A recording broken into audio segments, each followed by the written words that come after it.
Think about what it means to step onto a World Cup pitch and genuinely, strategically, rationally not want to score. Not because you're exhausted, not because you're pinned back by a better team, but because scoring a goal, your team actually putting the ball in the net, would be the single worst thing that could happen to you that evening. Victory would be a punishment. Defeat might be freedom.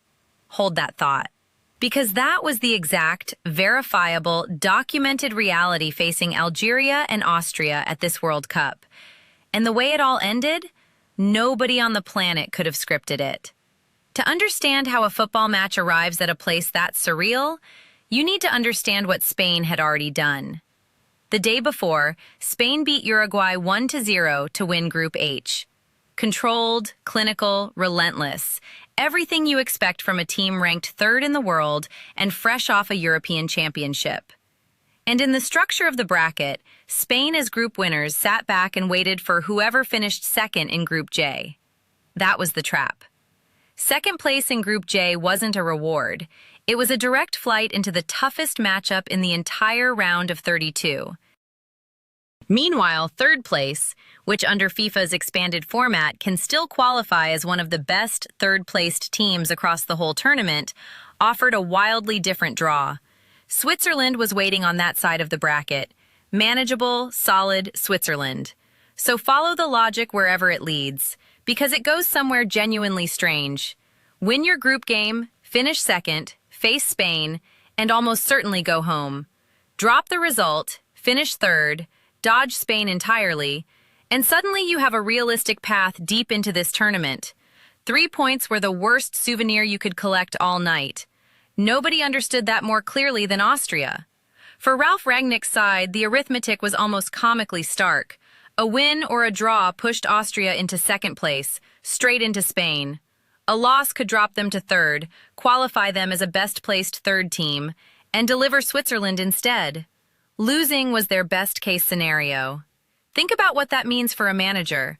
Rangnick has reshaped tactical thinking across European football, influenced entire generations of coaches, built pressing systems that clubs still copy today. And here he was, on the biggest stage of the national team calendar, staring at a match where the optimal outcome was to be beaten. Some nights, this sport makes absolutely no sense. Algeria's position was more complicated, and that complication is precisely what kept the whole thing from collapsing into farce. A draw was their ideal result. It would push them into third, qualify them as a best-placed team, and let them bypass Spain completely. But a loss was almost certainly a death sentence. Qualification trackers gave Algeria less than a 1% chance of advancing if they dropped all 3 points. Less than 1%. So they couldn't simply roll over and let Austria take the game. They had to avoid losing while simultaneously not actually wanting to win. They had to thread a needle so fine it barely existed. And while all of this was being calculated and recalculated, an entire country was watching helplessly with no influence over any of it. If that setup is making the hairs on the back of your neck stand up, that's because we have been here before. These exact same two countries, this exact same tournament, a situation riddled with the same poisonous temptation. And the last time it played out, it produced one of the most shameful moments in World Cup history. Gijón, Spain, 1982. West Germany against Austria. The math was brutal and simple. If West Germany won by 1 or 2 goals, both European sides advanced, and Algeria, who had already played their final match and were waiting, watching, hoping, would go home. West Germany scored early through Horst Hrubesch, and then football simply stopped. For 70 minutes, both teams passed sideways, passed backwards, circled the ball in slow, lazy arcs, with zero intention of doing anything dangerous. The crowd inside the stadium whistled and screamed. Fans burned banknotes in the stands in open, furious contempt. Algeria watched in helpless disbelief as their World Cup was stolen from them in full view of the world. The disgrace of Gijón. That name never left the sport. It is still there, still a scar on the tournament's history, still the reference point every time incentives and results collide in the final round of group games. FIFA, in one of their rare, genuine responses to a genuine problem, actually fixed it. From 1986 onward, all final group stage matches within any group kick off simultaneously. No more watching the other result and adjusting your performance. No more cozy arrangements between squads who know exactly what they need from each other. If you want to game the system now, you have to do it blind, without certainty about what is happening in the other stadium. It is one of the very few moments in football administration where a loophole was actually properly closed. But it doesn't eliminate the incentive. It just makes coordination harder and execution riskier. And that was exactly the tension hanging over Saturday night in Kansas City. 44 years after Gijón, same two countries, same impossible mathematics. People were already calling it the disgrace of Kansas City before a ball was even kicked. The cruelest part of the whole situation was that a third country's World Cup survival was entirely at the mercy of how these two teams chose to approach those 90 minutes. Iran. Iran had already finished their group games and were waiting, watching, completely powerless. Their survival required a clear winner from Algeria versus Austria. Not a particular team winning, just a result. Just somebody actually trying to win. Because a draw, the exact outcome Algeria and Austria both theoretically wanted, would send Iran home. One nation's perfect, comfortable stalemate was another nation's funeral. If you love this kind of deep dive into the politics, the maths, and the human stakes buried underneath the scoreline, subscribe now, because the knockout rounds are where everything gets genuinely ruthless. So what actually happened? Here is where every fear, every cynical assumption, every prediction about this being a hollow exercise fell apart completely. Instead of a disgrace, Algeria and Austria produced a war. A breathless, relentless, back-and-forth thriller that finished 3 goals apiece and left every neutral watching with their heart somewhere they hadn't expected it to be.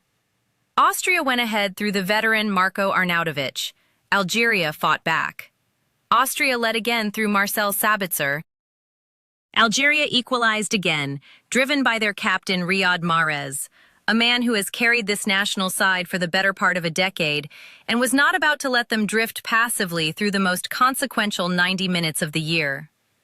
There was one stretch, roughly 15 minutes in the second half, where the tempo fell away. Passes went sideways. The crowd began to whistle. Algeria, at one deeply surreal point, strung together 109 consecutive passes that created nothing and went nowhere. The ghost of Gijón flickered back to life, just long enough to make everyone in the stadium and at home deeply, visibly uncomfortable.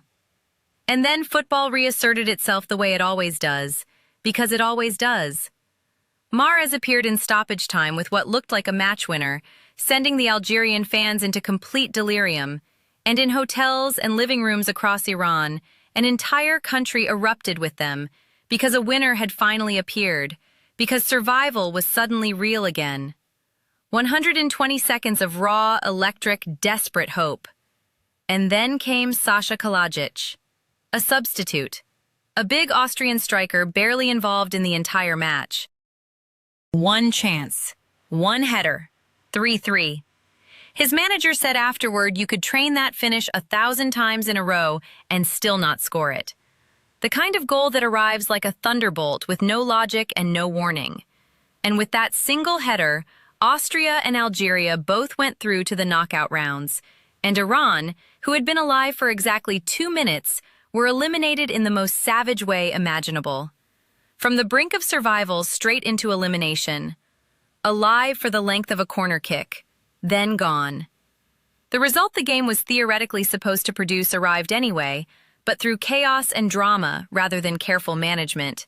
Not because two teams engineered a convenient stalemate, because players who simply could not stop competing, even when the mathematics told them they probably should, created something extraordinary almost by accident. Algeria's coach said afterward that football had won. He was right. The players' pride, the crowd, the sheer unstoppable force of real competition, All of it overwhelmed the cynical arithmetic. And the bracket had the last laugh, the way it always does. Austria finished second, which means Rangnick's side now marched directly into Spain in the round of 32. Algeria slipped through as a third-placed qualifier and avoided La Roja entirely. The equalizer that felt like salvation was actually a summons to the hardest possible matchup in the draw. The bracket always collects what it is owed. So let me ask you directly. If your team could guarantee a softer route through the tournament by losing one group stage match, would you honestly want them to? Is the mathematics enough justification? Or does it betray something fundamental about why the sport matters at all? Drop your answer below. I genuinely want to know where you stand on this one. Like the video, subscribe if you haven't already, because the knockouts are coming fast, and trust me, this tournament has barely started showing what it is truly capable of.